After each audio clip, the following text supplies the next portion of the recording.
Good morning. Good morning. We are extremely pleased that you're here. It is good to come together for the purpose of co-creating. Do you agree? Yes. You're knowing what you are wanting? Yes.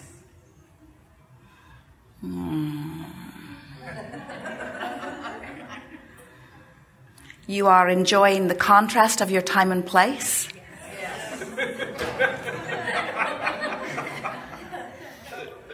Pants on fire, yes, fire.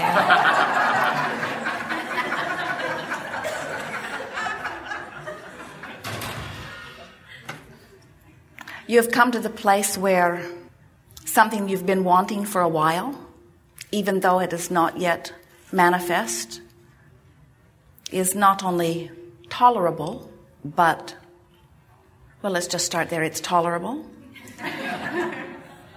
You're able to put up with unfulfilled desires. It's all right for now to have an idea of something and not have it manifested. That's all right with you?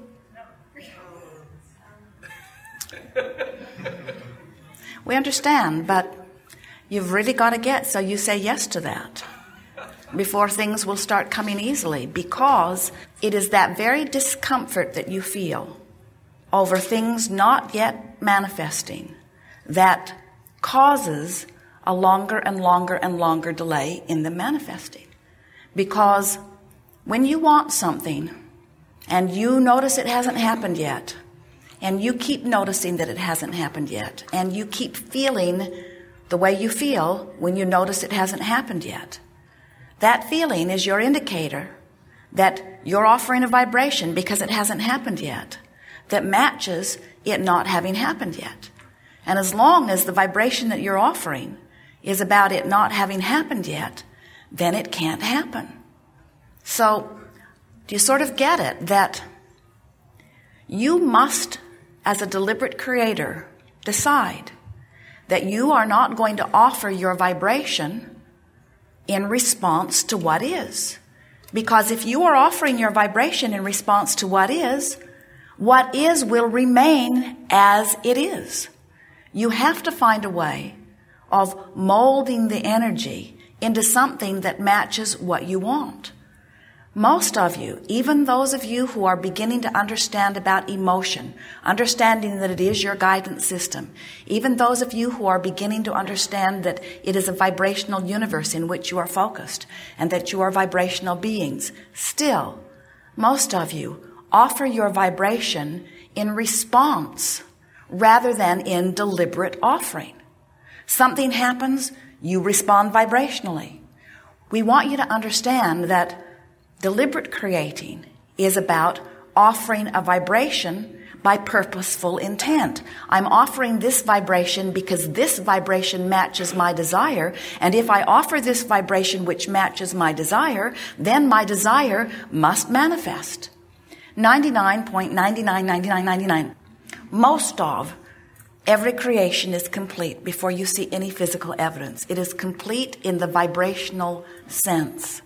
So if you are offering your vibration in response to what you're observing, and what you're observing is that what you want has not yet come, now you continue to offer a vibration about it not yet having come, which means you're holding yourself in that uncomfortable place, that gap, that lag between identifying that you want it and receiving it. So when we say to you, have you come to the place where those unfulfilled desires still feel all right? You feel eager, you feel hopeful, you feel anticipation.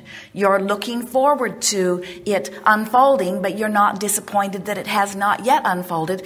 Now you're getting close to the vibrational proximity that's going to let it flow.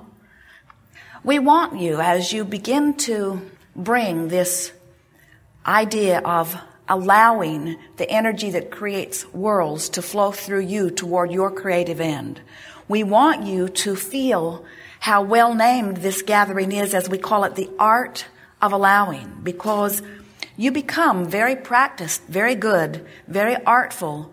You become very practiced at recognizing where you stand by recognizing how you feel. So we're just going to say it to you in as plain of words as Esther can find in response to the powerful intent that we are offering to you. You have to want more than anything to feel good. And you have to be willing to work harder on this than anything else on feeling good. And here's the blunt statement that we want you to leave here remembering. You've got to stop letting what is dictate your emotional response. So, somebody hurts your feelings.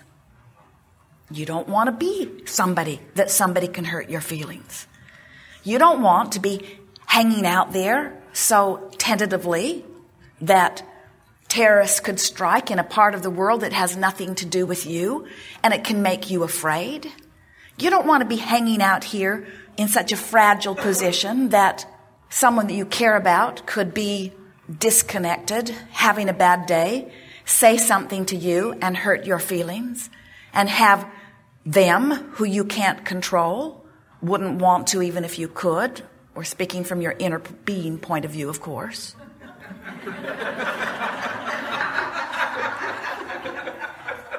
Well, we can see why you would want to control other people's behavior if you're someone who hasn't learned the art of allowing.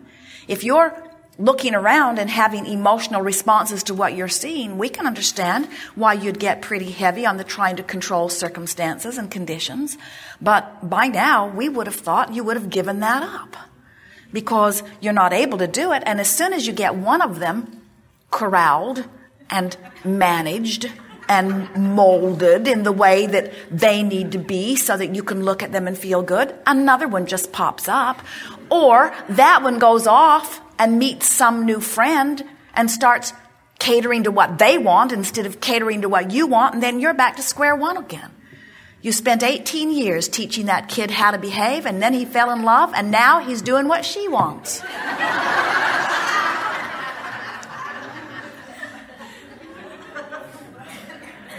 So if the way you feel is dependent upon controlling even one condition, you're in big trouble because you can't manage to control those conditions, but you can manage with all of the possible things that you have that you could focus upon and think about and remember and ponder and muse and observe and imagine. With all of the things that you could focus upon, past, present, or future, certainly there are enough things that feel good when you do it that you can manage your own mood. And the art of allowing is nothing more than managing your mood.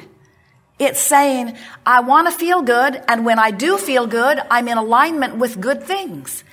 Now, conceptually, that's really easy to understand, isn't it? But you've trained yourself to respond to so many things other than that, even though you were born with a guidance system, even though you were born with this incredible ability to assess in every moment your vibrational point of attraction. It is interesting to us when we see you not understanding today that a good feeling is a good thing and that a bad feeling is not such a good thing. We want you to be willing to feel good on purpose for a little while and to watch the results of that deliberate offering of vibration. But that means directing thought on purpose. And directing thought on purpose, you could tell us this, in fact you do often, is not as easy as we make it out to be. Because, and here's where we let you off the hook, but only briefly, so don't get used to it. Law of attraction says that which is likened to itself is drawn. So if you've been focusing by virtue of some circumstance or events that you've been living on something that's causing you to offer a particular vibration, we acknowledge that it is easier for you to find other thoughts that match that vibration than it is to find very different thoughts. In fact, we'll really let you off the hook by saying, but only briefly, so don't get used to it.